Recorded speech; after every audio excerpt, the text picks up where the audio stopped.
The specifics of an instrument approach, such as altitudes, headings, descent angles, and missed approach procedures, may vary widely from one airport to another. Understanding the fundamental elements of an approach allows you to effectively plan and execute individual charted procedures. Your planning should begin with the pre-flight review of the approach procedures for your destination, and, if applicable, the alternate airport. This will ease some of your workload later when flying the approach. Your in-flight review typically begins as you near your destination. The type of approach to expect is provided by a controller or is broadcast on ATIS. Warrior 147, turn right heading 160, maintain 3,500, expect ILS runway 19er left. Roger, Warrior 147, turning right to 160, maintaining 3,500, we'll expect ILS runway 19er left. Now that you know which approach to expect, you can concentrate your in-flight review on the specific chart. Briefing strip charts provide an easy way to quickly identify the primary items during this chart review. Make sure you have the correct chart by verifying that the heading matches the procedure you're about to fly. Use the communications row to review and set the necessary frequencies you'll use throughout the approach. Use the information in the next set of rows to tune and identify the primary navigation aid, and to review the final approach course, the appropriate altitudes, and the missed approach procedure. Also check the procedural and equipment notes, and the MSA information. Next, you'll want to review the plan view to familiarize yourself with the procedural tracks, nav aids, and headings. The profile view shows the appropriate altitudes for the approach, as well as the headings and fixes along the approach course. Check the conversion table to determine descent rate information. Also, note the appropriate time to the missed approach point in case you must fly a localizer approach due to an equipment malfunction. In this section, review the approach lighting so you know what to expect when you see the runway environment. Should a missed approach become necessary, this portion of the chart provides a quick reference to the initial up and out maneuver. Finally, review the minimum section to determine the minimum altitude and visibility for the approach. The pre-flight and in-flight review of the approach helps to reduce your workload during the actual approach. It also reinforces where to find the information quickly if needed. Now let's take a look at some of the common procedures used to fly an approach. One of these is the use of radar vectors to align your aircraft with the final approach course. Phoenix approach, Cessna 241, leaving 12,000 for 10,000. Cessna 241, report Arlen. Phoenix approach, Cessna 241 at Arlen. Cessna 241, turn left heading 055, maintain 5,000 until established on the localizer. Cleared for the ILS runway 7 left approach. Contact Phoenix Tower at Reno on 120.9er. This clearance includes 4 key elements. They are the assigned heading, the assigned altitude, a clearance for the approach, and the instructions for when to change frequencies. Normally, the final heading assignment allows you to intercept the final approach course in sufficient time to establish yourself on the course prior to the final approach fix. Maintaining the altitude assigned by the controller is very important. Controllers assign altitudes that are at or above the minimum vectoring altitude, which provides both obstacle and terrain clearance.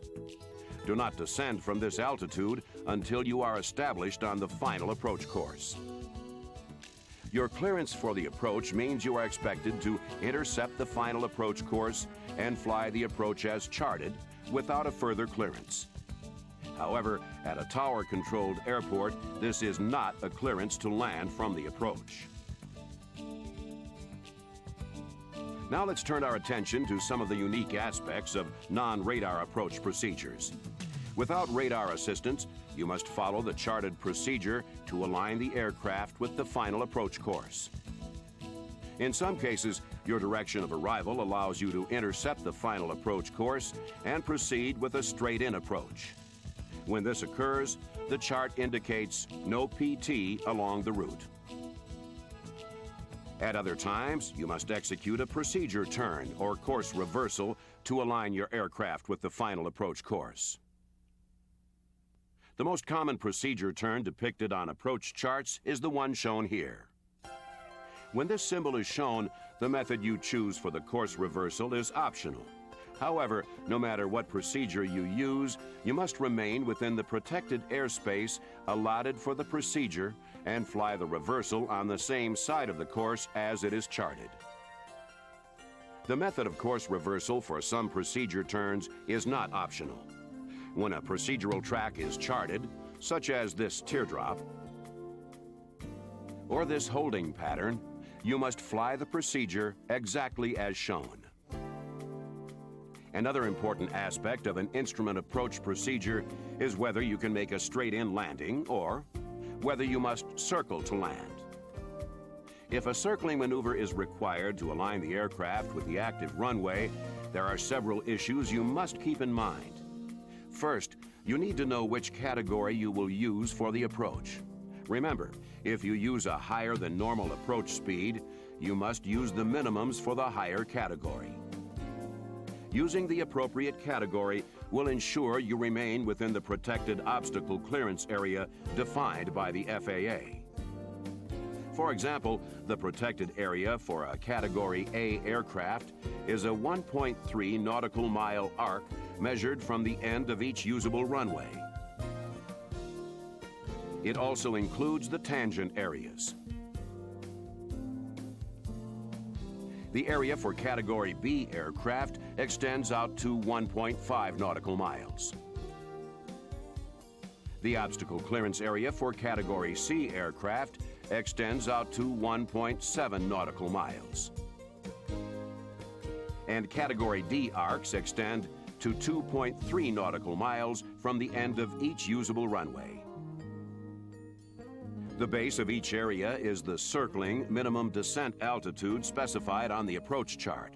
So you can see that it's very important not only to maintain the minimum altitude while circling, but also to stay within the protected area for your category of aircraft.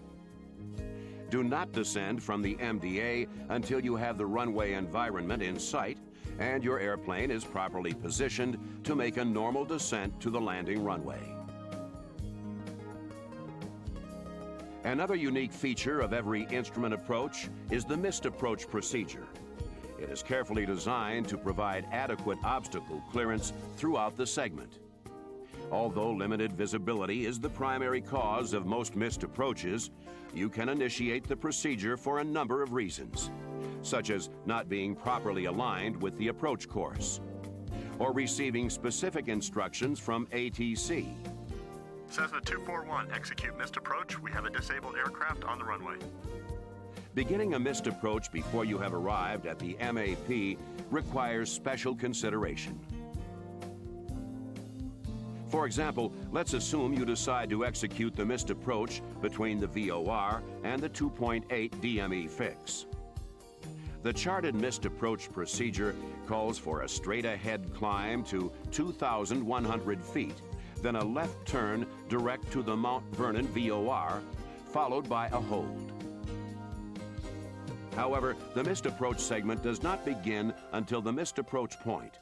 Therefore, you must delay the turn until you reach the MAP. There is no restriction on climbing early, but an early turn may not provide the necessary obstacle clearance. Another situation that requires special attention is a missed approach during a circle-to-land maneuver. If you lose sight of the runway during a circling maneuver, the AIM recommends that you make an initial climbing turn toward the landing runway. Once you've landed, you must make sure your IFR flight plan is closed. At an airport with an operating control tower, your flight plan is automatically closed for you. At airports without an operating control tower, you must close your flight plan either by radio contact or through a phone call to the nearest flight service station or ATC facility. The foundation for instrument approach procedures comes from the Federal Aviation Regulations and other official FAA documents, such as the Aeronautical Information Manual. It's important to study these sources frequently to keep the procedural side of your IFR skills in top shape.